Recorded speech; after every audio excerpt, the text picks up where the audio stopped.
খুব সকালেই আজকের ব্লগটা শুরু করে দিলাম। এখন বাজে সকাল 6টা। তার আগে সবাইকে গুড মর্নিং উইশ করে নিই, তারপরে কিন্তু নিজের পরিচয়টা দিয়ে নেব। তো শুভ সকাল সবাইকে, কেমন আছো সবাই? আশা করছি সবাই ভালো আছো। তো এবার নিজের পরিচয়টাও দিয়ে নেব। আমি রূপা, ত্রিপুরার আমবাসার ছোট্ট একটা গ্রাম থেকে অতি সাধারণ ঘরের অতি সাধারণ একজন গ্রাম্য গৃহবধূ। আর এই দিকটাই দেখো, সকাল সকাল চলে আসলাম আমার এই জুড়াতালি দেওয়া ভাঙ্গা টিনের ছাবড়া ঘরটাতে। তো পুরো ঘরটাই তোমাদের সাথে শেয়ার করছি।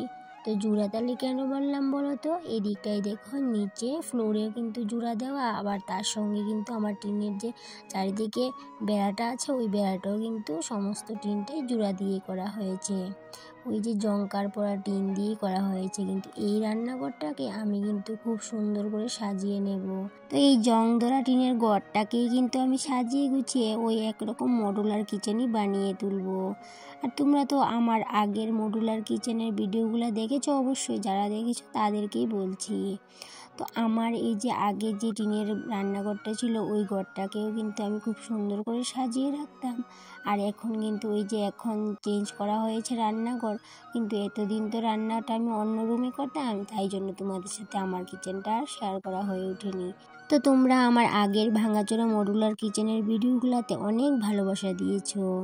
আর এখন কিন্তু প্রতিনিয়তই আমি তোমাদের সাথে আবার আমার রান্নাঘরের ভিডিও শেয়ার করতে পারবো। অনেক দিন হয়ে গেল আমি আমার রান্নাঘরের ভিডিও তোমাদের সাথে শেয়ার করতে পারছিলাম না, ওই রান্নাঘর নেই বলে। আর এখন যেহেতু পুরো রান্নাঘর কমপ্লিট হয়ে গেছে, সেহেতু কিন্তু এই যে রান্নাঘরটা ক্লিন করে এবার কিন্তু ওই যে আমার রান্নাঘরের যত জিনিসপত্র আছে সব কিছু এনে সুন্দর করে সাজিয়ে গুছিয়ে নেওয়ার পালা। আর এদিকটাই দেখো, আমার রান্নাঘরের নিচটাও কিন্তু আমার ফ্লোর করা হয়নি। এই যে মাটি ফেলে তারপর কিন্তু উপরে ফ্লোর মেট পাতিয়ে দিয়েছি, যেহেতু এই রান্নাঘরটা কিন্তু স্থায়ী না, এই যে 1 বছরের মতো থাকবে, তো সেই জন্য আর সম্পূর্ণটা নিচটা পাকা করা হয়ে ওঠেনি। আর এদিকটাই দেখো, এই যে বাইরে আমার মিস্কিটটা ছিল, ওই মিস্কিটের উপরে যে জিনিসগুলো ছিল সমস্ত কিছু গুছিয়ে নিচ্ছি। কারণ কি, এই যে মিস্কিটটা ওইটাও কিন্তু রান্না করে নিয়ে যাব, সেই জন্য এখন থেকে কিন্তু আমার আর বারান্দাতেই এই মিস্কিটটা দেখতে পাবে না। তো সেই জন্য ভাবলাম যে সমস্ত জিনিসটা গুছিয়ে নিই, তারপর কিন্তু মিস্কিটটাকে ভালো করে একটু মুছে নিতে হবে। আর এখন দেখো, বারান্দাতে কিন্তু আর কিছুই রাখা যাবে না, কারণ কি রান্নাঘরে সমস্ত কিছুই নিয়ে যেতে হবে। আর এদিকটায় এই যে আমার প্ল্যান্টগুলো ছিল, এই প্ল্যান্টগুলোও কিন্তু অনেকটাই বড় হয়ে গেছে, সেই জন্য কিন্তু এই প্ল্যান্টগুলোও কিন্তু আর নিচে রাখা যাবে না, ওই যে হ্যাঙ্গিং করে রাখতে হবে।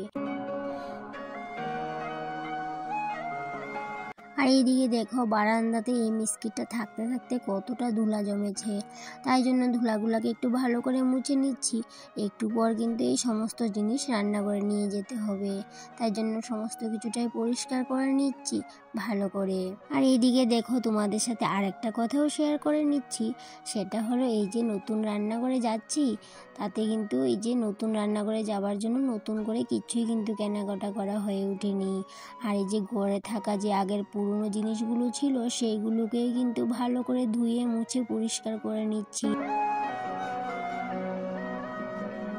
আর এইদিকে দেখো, আমার এই কাঠের পুরনো র্যাকটা অনেকটাই কিন্তু নষ্ট হয়ে গেছে। তো নষ্ট হয়ে যাওয়াতে কিন্তু তবু আমি ফেলে দেব না, ওই যে এটাকেই ভালো করে ধুয়ে মুছে নিলাম, এটাই রান্না করে নিয়ে যাব, আর খুব সুন্দর করে কিন্তু সাজিয়ে গুছিয়েও নেব। আর এখানটাই দেখো, প্লাস্টিকের র্যাকটাও ধুয়ে নিচ্ছি, সেটাও কিন্তু অনেকটাই নোংরা হয়েছিল। যেহেতু অন্য একটা রুমে এতদিন রান্না করতাম, সেহেতু কিন্তু ওই যে রান্নাঘরের মধ্যে অনেকটাই ময়লা হয়ে যেত, আর যে সুন্দর করে কিন্তু আমি সাজিয়ে গুছিয়েও রাখতে পারতাম না। এগুলাকে ধুয়ে কিন্তু উঠানের এক সাইডে রেখে দিয়েছি ওই যে জলটা ঝরার জন্য। আর এদিকে দেখো, এই যে মিস্কিটটা নিয়ে যাওয়া হচ্ছে, আমার হাজব্যান্ড আর আমার একটা ভাই মিলে নিয়ে যাচ্ছে। আর সেটা কিন্তু ওই যে আমি নিতে পারবো না, তাই জন্য কিন্তু এই যে ভারী ভারী জিনিসগুলো সমস্তটাই কিন্তু তারা দুইজনে মিলে রান্না করে নিয়েছে। আর এখানটাই দেখো, ফিশটাও আনা হয়েছে, মিস্কিটটাও পাতা হয়ে গেছে, আর কিন্তু ফিল্টারটাও পাতা হয়েছে, সেটা আর তোমাদের সাথে শেয়ার করা হয়ে ওঠেনি আজকে। আর এদিকে দেখো, ফ্রিজটার মধ্যেও কিন্তু অনেকটাই ময়লা পড়েছে, তো সেই জন্য ভাবলাম ফ্রিজটাকে একটু মুছে নিই। তো অনেক ভাবনা চিন্তা করার পর এই যে ফ্রিজটা এখানটায় বসানো হয়েছে আর মিস্কিটটা ওই যে জানলার পাশে বসানো হয়েছে, কারণ কি ওই যে মিস্কিটের উপরে তো গ্যাসের চুলাটা থাকবে, সেই জন্য এই যে ফর্সা জায়গাটার মধ্যে মিস্কিটটা বসানো হয়েছে। আর এদিকে দেখো এই টেবিলটা কিন্তু এতদিন পাতা ছিল না, সেটা কিন্তু ওই যে আমি খুলে রেখে দিয়েছিলাম। আর মাকড়সার জাল কিন্তু ওই যে ধরে গেছে, তো সেই জন্য কিন্তু মাকড়সার জালগুলোকে একটু পরিষ্কার করে নিয়েছি, কারণ কি এটাকে রান্নাঘরে পাতাতে হবে। আর আমি কিন্তু ভাবছি যে রান্নাঘরে এত জিনিস কী করে জায়গা হবে, তো আদৌ কি আমি সব জিনিসপত্র নিতে পারবো কি না কিচেনে বুঝতেই পারছিলাম না। তবুও কিন্তু সমস্ত কিছুটা এই যে মুছে ধুয়ে পরিষ্কার করে নিলাম, দেখি কতটুকু কি করতে পারি, যে যাই যতটুকু করতে পারি সেইটুকুই কিন্তু নিয়ে যাব, আর বাদ বাকিটা কিন্তু ওই যে আর নিয়ে যাওয়া হবে না।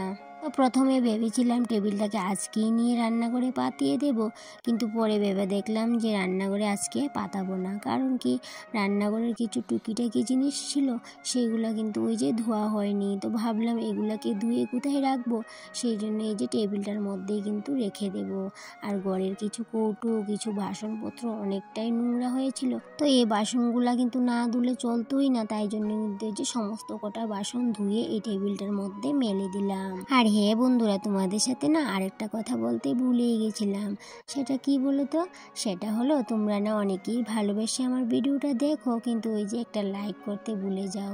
তো তোমাদের কাছে অবশ্যই একটা অনুরোধ থাকলো যে ভিডিওটা যদি ভালো লেগে থাকে তো অবশ্যই একটা লাইক করার অনুরোধ রইল, আর যদি একটু বেশি ভালো লেগে থাকে তো আরেকটা কমেন্ট করারও অনুরোধ রইল। আজকে তো আর সময়ের অভাবে কিচেনটাকে ডেকোরেশন করতে পারিনি, ওই যে পরবর্তী ব্লগে অবশ্যই আসবে। তো তারপরেও যদি কোনো সমস্যা হয় আমার, তাহলে কিন্তু ওই যে একটা দুটো ব্লগের পরে নিশ্চয়ই আসবে। তো তোমরা সবাই পাশে থাকার জন্য আবারও অনেক অনেক ধন্যবাদ সবাইকে। সবাই ভালো থেকো, সুস্থ থেকো, টাটা।